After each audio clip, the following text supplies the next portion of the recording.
తాకట్లో ఉన్న బంగారాన్ని విడిపించి ఆ రోజున మార్కెట్ ధర కట్టి మిగిలిన డబ్బును మీకు అందిస్తుంది కొమ్మూరి గోల్డ్. సీజన్ ఏదైనా ముంబై ఇండియన్స్ ఐపీఎల్లో హాట్ ఫేవరెట్. ఆ జట్టులో ఉన్న స్టార్ ప్లేయర్స్ బహుశా ఏ జట్టులో కూడా ఉండరేమో అనేలా విధ్వంసకరంగా కనిపిస్తుంది.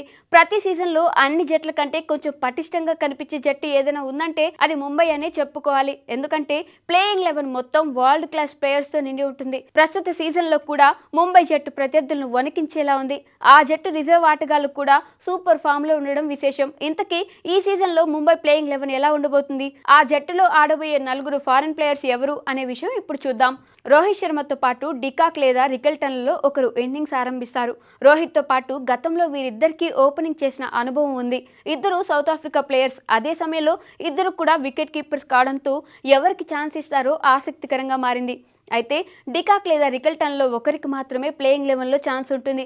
2019 నుండి 2021 వరకు 3 ఐపీఎల్ సీజన్లలో డికాక్ ముంబై తరపున అద్భుతంగా ఆడి రాణించాడు. మరోవైపు రికెల్టన్ గత సీజన్లో హిట్ మ్యాన్తో కలిసి ఓపెనర్గా ఆడాడు. అనుభవం దృష్టిలో పెట్టుకుని డికాక్ వైపే ముంబై ఫ్రాంచైజీ మొగ్గు చూపే అవకాశం కనిపిస్తుంది. దీంతో ఈ సీజన్లో రోహిత్ డికాక్ ఇన్నింగ్స్ ఆరంభించడం దాదాపు ఖాయంగా మారింది. ఇద్దరికి కూడా అంతర్జాతీయ క్రికెట్ అనుభవం ఉంది. సీనియర్ క్రికెటర్లు కావడంతో పరిస్థితులకు తగ్గట్టుగా ఎలా బ్యాటింగ్ చేయాలో తెలుసు. ఇక మూడో స్థానంలో England power hitter Will Jacks కు స్థానం దక్కనుంది. ఇటీవల జరిగిన వరల్డ్ కప్ లో జాక్స్ బ్యాటింగ్స్, బౌలింగ్ విభాగాల్లో దుమ్ము లేపాడు.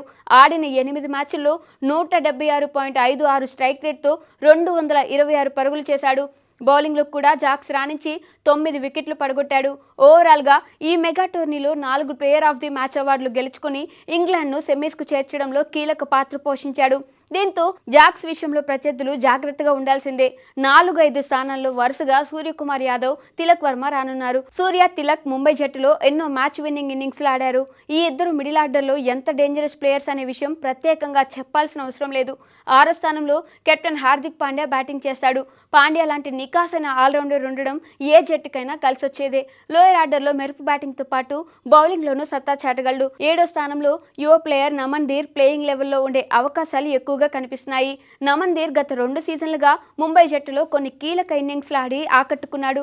న్యూజిలాండ్ కెప్టెన్ మిచెల్ శాంట్నర్ 8వ స్థానంలో రావడం దాదాపు గ్యారంటీ. శాంట్నర్ ఇప్పటికే తనను తాను నిరూపించుకున్నాడు. 4 ఓవర్ల స్పెల్ వేయడంతో పాటు బ్యాటింగ్లో చివరిలో వచ్చి హిట్టింగ్ చేయగలడు. బౌలింగ్లోనూ ముంబైకి తిరుగు లేకుండా పోయింది. ఇక బూమ్రాతో పాటు మరో world class pacer Trent Boult ఎంత ప్రమాదకర బౌలరో మనం ఇప్పటికీ చాలాసార్లు చూసాం. వీరిద్దరి ఫాస్ట్ బౌలింగ్ కాంబో రానున్న ఐపీఎల్లో మోస్ట్ డేంజరస్ అని చెప్పడంలో ఎలాంటి సందేహం లేదు.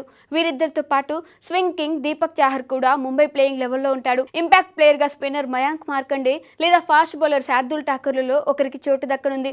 స్పిన్ ట్రాక్ అయితే మార్కండే, అదే విధంగా ఫాస్ట్ బౌలింగ్ కు అనుకూలిస్తే శార్దుల్కు తుది జట్టులో ఛాన్స్ ఇస్తారు. ఇలా opening, middle order, finishers, fast బౌలింగ్లతో దుర్భేద్యంగా ముంబై జట్టు కనిపిస్తుంది. అయితే స్పిన్ విభాగంలో మాత్రం కొంచెం బలహీనంగా ముంబై ఉంది. స్పిన్ కు బలోపేతం చేయడానికి ఆఫ్ఘనిస్తాన్ మిస్టరీ స్పిన్నర్ అల్లా గజన్పర్ కు ఛాన్స్ ఇస్తే అప్పుడు విల్ జాక్స్ బెంచ్ కు పరిమితం కావాల్సి వస్తుంది.